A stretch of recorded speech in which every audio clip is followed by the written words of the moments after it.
A nossa série está aí na tela, né? Redenção. Ele decidiu me amar. Como a série se baseia numa música, eu me lembrei de uma outra música. Não sei se vocês já ouviram aquela Passou o Carnaval. Não? E o que você fez? O ano começa de novo outra vez. Não tem música assim? Lembra o Natal, né? A gente brinca, mas a vida da gente é feita de ciclos. E parece que foi esses dias que a gente passou por essa, da Simone cantando Então é Natal. A gente ainda está sentindo o calor do Natal, mas a gente já está começando um outro ciclo, né? Um outro momento. Nós somos cristãos históricos e cristãos históricos têm um jeito de cultuar a Deus, de organizar o aprendizado da palavra, que também é cíclico. A gente vai vendo ciclos. E esse ciclo que a gente iniciou agora, nessa semana, é o ciclo da Páscoa. O ponto alto é a Páscoa.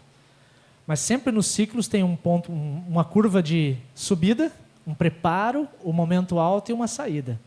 Na Páscoa, a curva de subida é a Quaresma, para o momento grande da Páscoa, e depois os domingos pós-Páscoa. Natal também tem isso, né? Tem o Advento, a curva de subida, Natal, os domingos pós-Natal, tempo de Epifania também. Sempre numa curva a gente vai, lembrando a obra de Jesus. Quaresma sempre vem depois do Carnaval. Isso não tem como fugir. Passou o Carnaval, vem a quarta-feira de cinzas.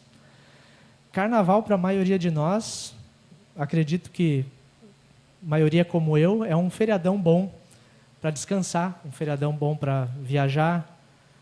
Marca muitas vezes o fim da temporada de férias, né? É depois do Carnaval que as coisas realmente recomeçam.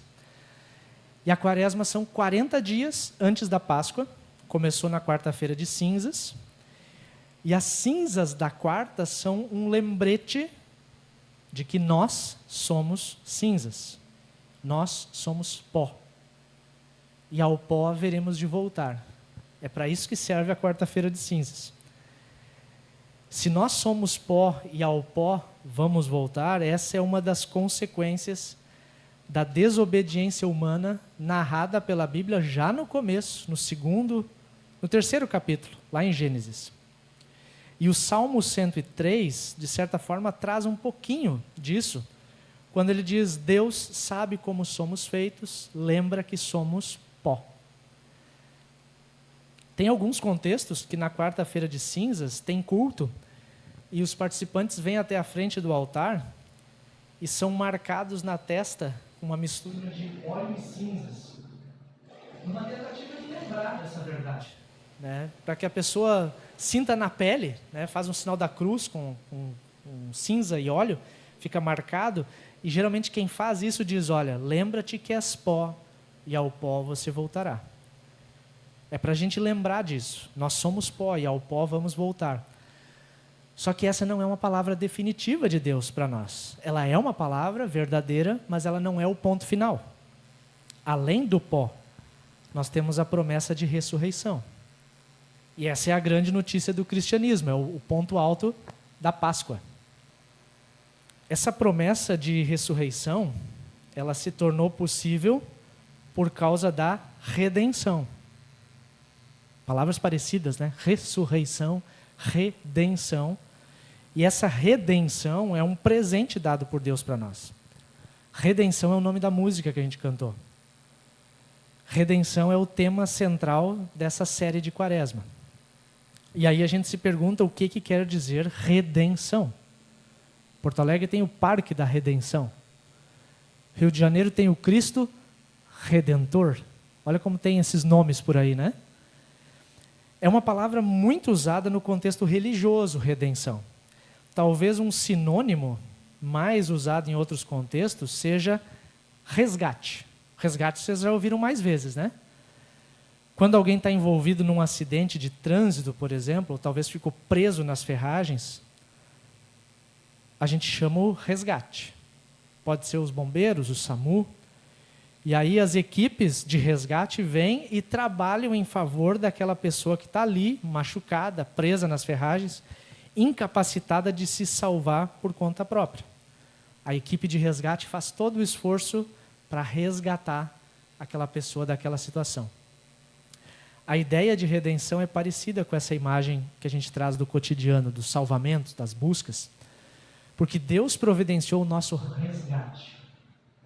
A redenção é o ato de resgatar ou de libertar de qualquer forma de escravidão, de qualquer forma de opressão.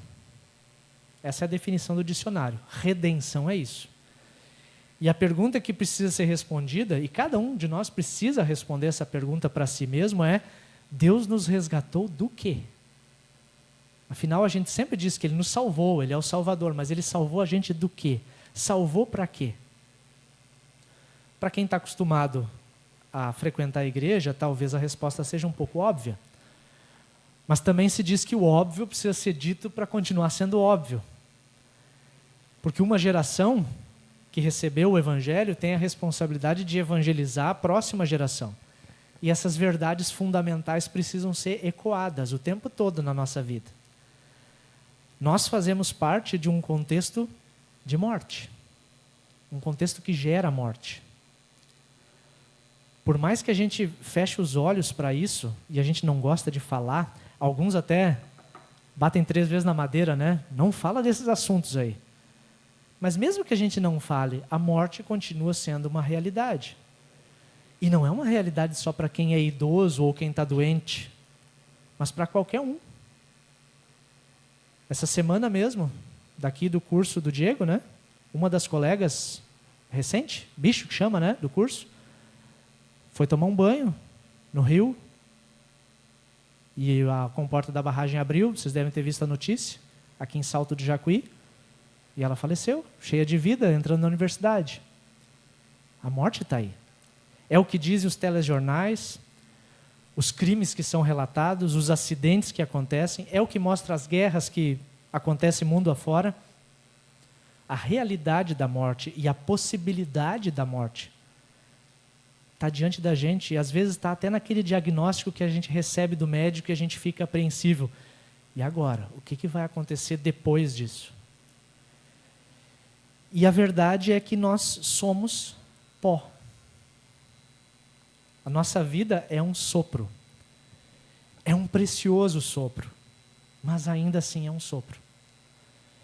E todos nós que estamos vivos, de certa forma, a cada dia, a cada tempo que vai passando, é como se a gente estivesse morrendo um pouquinho. Porque viver é um presente. Viver é uma graça de Deus. E porque Ele decidiu nos amar, desde a eternidade, Ele mesmo veio fazer algo para mudar a nossa realidade profundamente marcada pela morte. Ele veio para dar nova vida para o nosso pó. Porque só Ele tem poder para isso.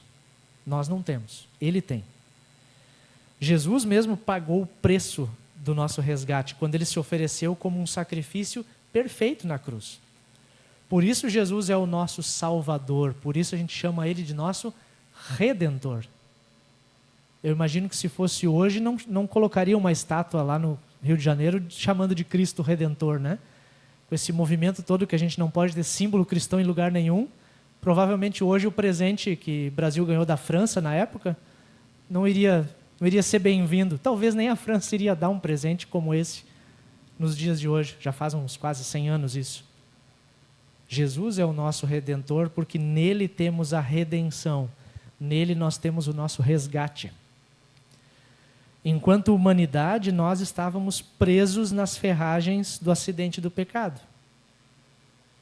Na verdade, a notícia é ainda mais drástica. A Bíblia diz que nós estávamos espiritualmente mortos dos nossos pecados. E um morto não faz nada, um morto não se salva, um morto não pede ajuda. Jesus veio e nos resgatou, nos chamou com a sua voz poderosa para uma nova vida. Nós recebemos vida espiritual quando recebemos o presente da fé. E Ele fez tudo isso não porque a gente é bom, nem porque a gente fez por merecer, mas Ele fez isso porque Ele decidiu nos amar. O amor de Deus não é aquele sentimento que a gente chama de amor e que uma hora está mais intenso, outra hora parece que não existe mais. A gente jura amor para a namorada, né? E dali 2 semanas, tudo termina. Que amor é esse? Tão fácil assim? Rápido passa, né? A frase aquela que seja eterno enquanto dure, não é bíblico. É nossa, é do nosso sentimento. Mas o amor de Deus não é sentimento. O amor de Deus não é reflexo ou reação do que alguém de nós pode fazer. O amor de Deus é um amor de decisão. Ele decidiu nos amar. Porque Ele é amor. Nós amamos porque Deus nos amou primeiro. E o texto de Efésios resume isso de um jeito bem interessante. Eu resumi ele. Tirei algumas partes. Deus nos escolheu nele antes da criação do mundo, e esse nele é em Cristo. Deus nos escolheu em Cristo antes da criação do mundo para sermos santos e sem culpa diante dele, diante de Deus. Em amor nos predestinou para sermos adotados como filhos por meio de Jesus Cristo. Nele temos a redenção por meio do seu sangue. Vem o perdão do pecado, das transgressões. Deus nos escolheu em Cristo, nele. Nós estamos ligados a Cristo pela fé. E Deus escolheu a perfeição de Cristo, não a nossa. Agora, enquanto unidos a Cristo pela fé, nós somos filhos. E em Cristo nós temos a redenção, o resgate. Esse amor decisão de Deus talvez fique mais claro quando nós lembramos daquela história conhecida da parábola do filho pródigo. Ali tem um amor que transcende o que a gente diz para a namorada e para o namorado. Lembram da história? Um dos filhos se revolta contra o pai, recebe a parte da herança, com o pai ainda vivo, e se põe a gastar tudo longe da presença do pai. O outro filho fica junto do pai, mas ele não tem alegria junto com ele. Trabalha duro como se fosse um escravo, não consegue perceber a bênção de ser filho e de estar na presença do pai. E a gente já conversou sobre essa história aqui outras vezes, tanto um filho como o outro, os dois estão perdidos. Um está perdido fora de casa, o outro está dentro de casa, mas os dois estão perdidos. E o que o pai tem para cada um dos filhos? Ele tem amor, decisão. Ele não ama os filhos porque os filhos são bons, porque nenhum dos dois é. Não foi porque fizeram por merecer, mas porque o pai decidiu amar aqueles filhos e amá-los até o fim. Para o que estava longe e voltou, recebeu de volta a condição de filho, não merecia isso. Vestes novas, anel no dedo, festa. Para o que estava perto e não conseguia se sentir como filho, o pai sai da festa para conversar com ele e faz de tudo para fazer com que ele compreenda que amor não é merecimento, mas amor é verdade. Amor de verdade é algo que transcende a nossa razão. Nossa razão é muito limitada por causa do pecado. Deus decidiu amar. Ele decidiu me amar. E aí a gente volta para o Salmo 103, e nós lemos isso hoje, talvez numa linguagem um pouquinho diferente. A nossa vida é como a grama, ou como a relva. Cresce e floresce como a flor do campo. Aí o vento sopra. A flor desaparece, nunca mais ninguém a vê. Essa é a nossa realidade. E seria muito triste se ela parasse aqui. Graças a Deus, Deus revelou um mas o amor de Deus, o Senhor, por aqueles que o temem, dura para sempre. Se nós somos pó, se a nossa vida é um sopro, o amor de Deus por nós não tem fim. A sua bondade permanece, passando de pais a filhos. Aqueles que o temem, alvos do amor de Jesus, de Deus, são aqueles que estão em Cristo. Como é que a gente vai temer a Deus? Com fé em Cristo. Estando nele, no amado em Cristo, nós somos aqueles que temem a Deus. Aqueles que o temem. O amor de Deus para os que estão em Cristo não tem fim. E isso é a melhor coisa que a gente poderia ouvir. É para isso que a gente vem também na igreja, para ouvir isso que em nenhum outro lugar contam para a gente. Deus, o Criador de todas as coisas, o Rei dos reis, o Senhor dos senhores, Ele decidiu amar a gente. Amar de um jeito que a gente não consegue nem compreender. Para refletir e praticar, nesse começo de Quaresma, somos pó. Somos cinzas. É uma verdade dura, né? Quando a gente está pensando naquelas realizações que a gente está buscando enquanto auge da vida, né? Estudando, começando um novo trabalho, a gente quer ser o melhor naquilo que a gente faz, e aí vem Deus e diz, baixa a bola, você é pó. Às vezes Deus diz isso para mim também, enquanto pastor. Menos Marcos, você é pó, você é cinza. Mas Deus decidiu amar esse pó. Ele ama essas cinzas de um jeito que a gente não consegue compreender. E de que formas você percebe, você sente o amor de Deus no seu dia a dia? Pensa junto comigo um pouco. De que formas você sente? Tem tantas. E talvez alguém possa estar pensando assim, eu não estou conseguindo sentir o amor de Deus nos últimos dias. Pode acontecer. Isso não quer dizer que Ele deixou de amar. Quer dizer que você não está sentindo, você não está percebendo. Mas Ele continua amando. Ele não desiste da gente. Ele continua dando pequenos sinais, que talvez às vezes a gente não perceba tão bem isso. Fases da vida em que a gente às vezes queria que acontecesse tal coisa e acontece o contrário. E a gente acha que Deus não nos ama.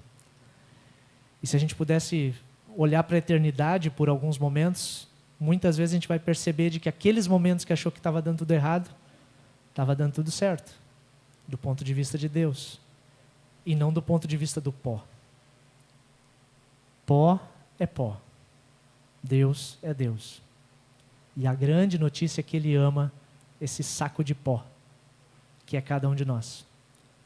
Não temos valor por nós mesmos diante de Deus, mas Deus nos dá todo o valor, porque Ele nos deu a fé, nos deu o Redentor, o nosso Salvador Jesus. Amém.